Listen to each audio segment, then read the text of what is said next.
Hi there, and welcome back to Robyn Scherer Photography. I'm so glad you're here. Today we're going to talk about tips and tricks to editing in Lightroom and speeding up your editing workflow.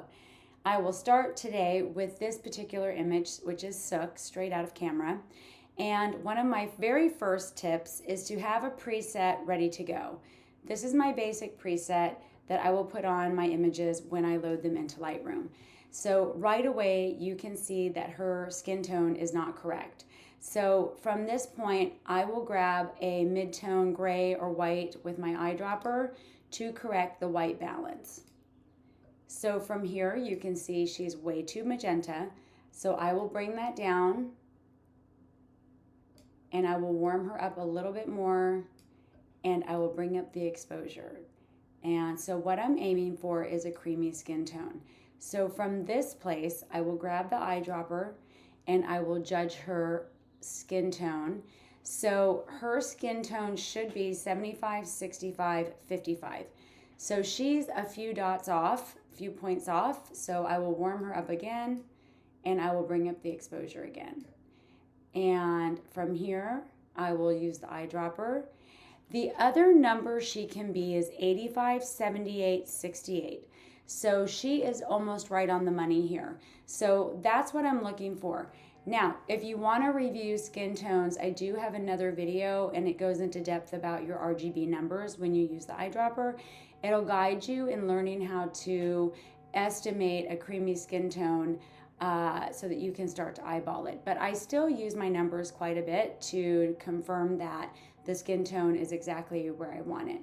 So from here, I'm going to go into a crop. And I typically do an 8x10 and rule of thirds. And so from here, I will put the crosshairs on her eye because that is where I want the viewer to be looking. So when you're in the cropping grid, another speed trick is on your Mac, if you hit the X button, it will take you to landscape and you can go back to portrait and you can flip-flop back and forth just by pressing the X to see which you like better. I prefer portrait on this particular one, but that is editing tip number 2 for speeding up your workflow. You have your preset, and when you go into the cropping grid, you can use the X to rotate back and forth. So from here, I will go into my third tip, which is having a brush created to do your editing. So from here, I'm going to do an eye pop with a brush I've already created and have in my arsenal. So we go into masking and we will choose brush. Now, all of these are brushes I have created and I keep them so that I can use them in a snap.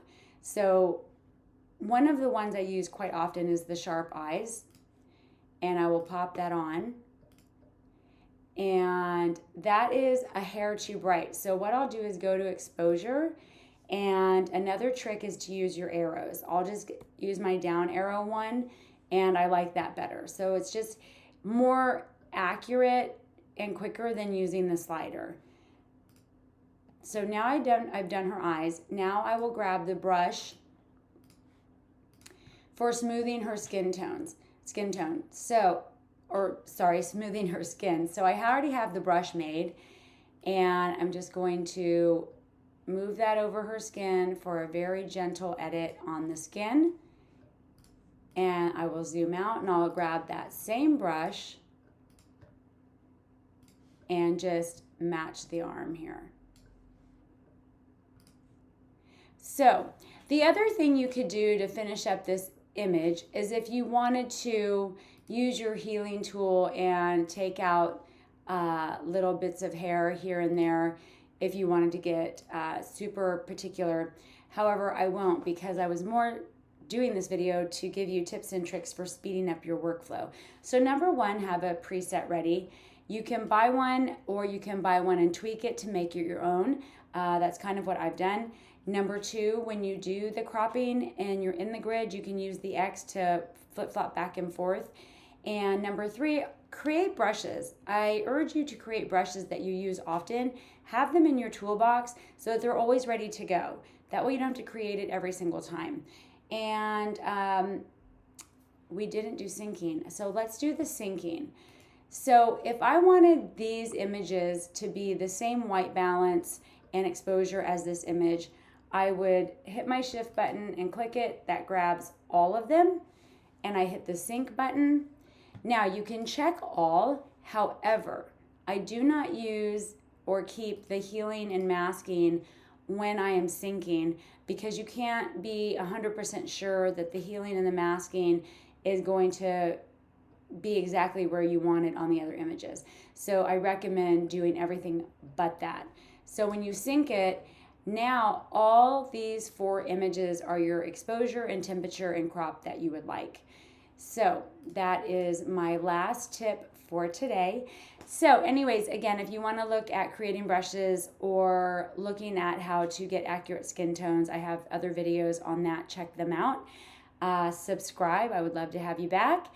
And that does it for today. So I hope that helps to speed up your workflow some way, somehow. All right, have a great day, and we'll see you back.